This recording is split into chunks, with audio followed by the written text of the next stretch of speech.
Hi, this is Ellen Madonna. I'm here to introduce you to a way of doing homeopathy that for me has been revolutionary because it's been so simple relative to what I had been doing in the past. It's so simple that I think that even if you didn't know a lot about homeopathy, you could get a whole lot better results than you could get from any other way of doing homeopathy that I have ever learned. I've been doing it since about 2002, so I've been doing it a long time. And I've honestly struggled to get consistent results, to feel that my homeopathy is really reliable. And there's a pediatrician named Heinner Frei who lives in Switzerland. And he has spent the last 20 years taking statistical data on the symptoms that have actually cured real cases. And here I'm talking about pediatric homeopathy, but homeopathy, whether you're doing it on cats, on human beings, even plants are possible. It's living things that are affected by homeopathy. And I think Heinner Frei's method is probably limited to vertebrates, animals, or our pets, and humans. But it's certainly accessible. And what I'd like to show you is how accessible it is and how I'd like to do enough videos so that you get a good feeling that, yeah, this is something that I could do, and I could use this to help my family and my pets. I'm not qualified to be teaching you to become a professional homeopath. I think that that's a lot of work. But homeopathy is for everybody, and it should be accessible to everybody. And if you bring me a professional case, it should be something that you can't do by yourself. But there's so much that you can do by yourself. And I think that if you knew this method, you really could feel much more confident about your desire to be using alternative medicine. So, just very briefly, I'm going to describe what is called polarity analysis. Analysis sounds like a big fancy word. And geez, these guys way back in the day of Hahnemann look like pretty severe people, huh? But Hahnemann had an apprentice whose name was Bowenhausen. And Bowenhausen was a lawyer and a botanist before he became his student, okay? And so Hahnemann was doctor. And Hahnemann was able to describe his medicines in what we call a materia medica, but he was not able to organize the information in a way that was accessible to most people. Now, this was a big problem because whenever he tried, or other people tried, to organize the data in a day when paper was very expensive and very difficult, printing was very difficult, they just had way too much data. They just could not organize it. And then Bowenhausen, using his law background, I believe it's not, nobody says this, but I think it's his law background and his background as a botanist that led him to figuring out how you could organize this data. And it's what we have been doing ever since. This is how homeopaths organize their data.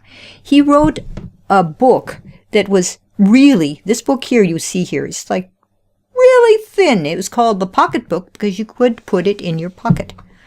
And since then, many very diligent scholars have been working on this therapeutic pocketbook, trying to refine it, trying to find any mistakes. They've been editing it. This is because the work of Bowenhausen was extremely perceptive. He was not just a good organizer of data, but he was a really, really good homeopath. I mean, Hahnemann was good, but Bowenhausen was excellent also. So, these guys, you think, well, how can I be related to somebody like that? Come on, I just want to keep my family healthy and my cats healthy or whatever, But you want to have solid people behind you. And I think Dr. Frei and these two fellows are very solid people. So, of course, Dr. Frei is a doctor and he's a scientist. So he's constantly taking statistical data, bringing it to the university, and running statistical tests. And one of them, he ran many, but one of them that he ran was a comparison of multi-morbid patients. These are patients who have numerous diseases, okay? Being compared to conventional homeopathy when it's being used by homeopaths, people who are really qualified. So he looked to his peers doing conventional homeopathy. He compared their results to his own results. And he found that using polarity analysis, he had other people also using polarity analysis, but comparing the two, this is just within homeopathy. This is not being a comparison with conventional medicine. He found that this polarity analysis gave better results in comparison to the results of competent homeopaths. So this is not people who are just taking care of cats and their family. These are people who are professionally doing homeopathy. And the comparison was between those two groups. And I think that this should give you some encouragement, because even if you are not a professional homeopath, you want something that's based on more reliable data. Okay, and actually Heinner Frei wanted more reliable data, so he went back to the two most reliable people that we have in our history, and he really only used that data. He didn't use all the other big books that have been developed since then, because he wanted to find which rubrics really worked. And if there were too many, you would have a hard time proving that you had really surveyed the field. But he just concentrated on Bowenhausen's rubrics in the pocketbook, in this very small book. Okay. Now, there's a lot of studies out there, and you can easily learn polarity analysis. I took a 6 weeks course, 2 hours per lecture, and honestly, it was very obvious what Dr. Frei was saying, and very easy to follow, because it's basically practical homeopathy. It's very concrete. He's not using any of the kind of airy-fairy methods that are out there, and he's very focused only on the kinds of data that can be easily observed, that different people can find the same results from them. Okay, so what I did was I sent the questionnaire that Dr. Frei typically uses.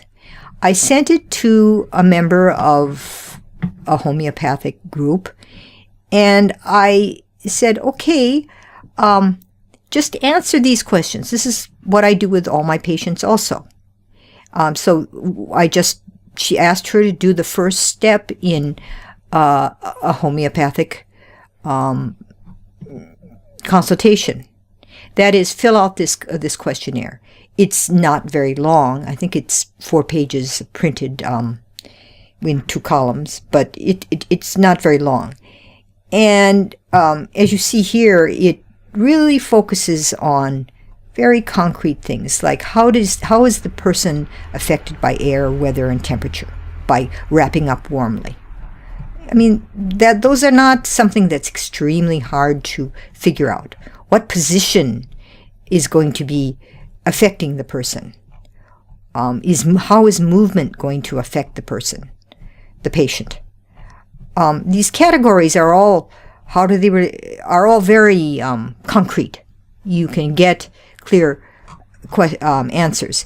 Even if you're doing, in this case, it's a case of a cat, and the cat is not telling the owner or the caretaker what he feels. Of course, it's just like working with a baby. And so it's basically based on observation. And I'd just like to quickly go through this. What I've done is I've transferred all this information directly to the website where you yourself can gain access. It costs $100 for lifetime membership to this website, and there you can get access to everything that I used to do this. And I hope I can show you all the ins and outs of using it. It's not very complicated. And you can learn to do exactly what I did. Okay? So, let me show you kind of how the website works. First of all, ordinary analysis would use the number of hits, the sum of these different grades to do the analysis, and you get a very different lineup of. But if you use polarity differences, this analysis one, not the other ones, then you get a lineup that is I've found to be just extremely reliable. Okay, so these are the top 2 ones that came up, Cocculus and Natmure, and they came up equal. I think I did it before, and I've been fooling with this checklist, and so I've changed it a little bit. But anyway, the owner of the cat said that this cat likes to sit on a hot heating pad, electric heating pad. Exposure to that heating pad can probably cause the problems that the cat is having. So I would get the cat off that heating pad. But electricity, we're basically electrically connected together, so you don't want to have other forms of electricity disturbing our system. And so she thought that improve should be put here, and it doesn't make too much difference in the actual analysis, but I would take it out because this is how the cat was before the analysis. And one very key thing in here, and I'll explain this in greater detail why, we want to section off the symptoms. If you've got a very complicated case, this is not very complicated, but if you have a complicated case, you don't want to have everything that has gone wrong with this person. You want to have the most recent thing and start from there and work on other things later. So we don't want the symptom that occurred before, when the cat was walking, that the cat also liked to sit on this heating pad. You don't want that kind of symptom, okay? Now, the next one having to do with positions, you see she's got a lot of possibilities, and you could say the cat wants to lie on his side and it improves. I think maybe she said that.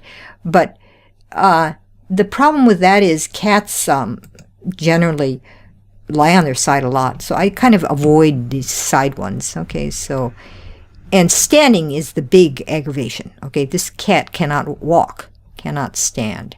So that's very obvious. The cat is better not moving, resting. But it's kind of hard to tell because maybe it hurts to stand, or maybe he's not resting, maybe he's not tired. It's hard to say, but she feels this is true, so I just left it alone. Okay, this is what she said. It doesn't want to move. The cat doesn't want to move. It's not a matter of being restless. You see this underneath each item. There's some little bit of explanation, so you can figure out what this means. And during the course, we'll go over these individual items so that you make sure that you understand what they all mean. Okay, walking aggravates. I mean, yeah, walking aggravates, but yeah, if standing aggravates, well, walking would aggravate. Yeah, I mean, okay, I'm not too sure why, but it doesn't change the lineup. Is what you kind of get out of it. Rising from the bed aggravates. So this is on standing, actually. The cat is standing. That aggravates. Okay, so we're going down this list, and breathing. This cat has had sinusitis since the problem occurred. And this is a very good kind of symptom because it's something that has nothing to do with lameness. Both breathing in and out are issues. And that's the end of it. That's all that we have here. And so we look at this, and these two are yellow, which means they're not very strong symptoms statistically. So I could just cross it out, and probably it would have no effect on the, bryonia came up. So it did have an effect. And bryonia has lots of problems with lameness and this sort of thing. So maybe I would want to put that in. So you see what I'm doing? I'm kind of playing with this. And I don't want to endlessly play with this because you could do a lot of playing with this kind of thing, and it takes a little more time than I want to use for this, what we're doing here. Anyway, this cat has a kind of a good nature and doesn't fight with other cats. I'm not sure that bryonia would fight with other cats, but bryonia I wouldn't expect to be that friendly. They're really interested in business and getting things done. And this is the human. So I know these people. It's kind of like I know these people as a homeopath. I mean, I know all these people. And you don't know them because if you're a beginner. And so you would have to look this stuff up, okay? But you see how there's these gray ones here? The gray ones have all been eliminated. And why have they been eliminated? Well, the first part of this chart, the top part of the chart, is all the positive symptoms, okay? The bottom part of the chart is the negative of those. So standing is better, standing is worse. Here, up here. Standing is worse, standing is better. Desire for movement, the cat doesn't want to move. Aversion to movement. So all the opposite things are down below. And if you look at the ones below, all the ones that have this CL, this mark here, there's a differentiation here that I'm not going to explain just because it's a little bit too complicated. But the point I want to make is all of these have been eliminated for a reason that I'm not going to explain, but for a very good reason. They've been eliminated. So you might want to include bryonia because this is kind of a weak symptom, and so you played around with it, and then you looked up bryonia and you thought about it, and you accept it or you don't accept it. You play around with this, and so you got bryonia coming up strongly, so you might have had to research it. And then you got cocculus and you got Natmir. Cocculus has a lot of paralytic symptoms, and Natmir has paralytic symptoms. Okay. If you did an ordinary hits kind of thing, if you did an ordinary, just not polarity analysis, say you were doing that kind of thing, well, Nux vomica would come up top. Other ones would come up top. And you don't even see Natmir and Cocculus. They're buried way down. And you have to investigate these here. Okay? So, but if you do a polarity analysis, the top ones are going to be the ones that are actually much more likely. And why do I say these are much more likely? It's just a hunch. But this cat was a feral cat, and he got along well with the other cats. He's not all that friendly, but he gets along well with other cats. Let's see. In the owner's description of this cat, he's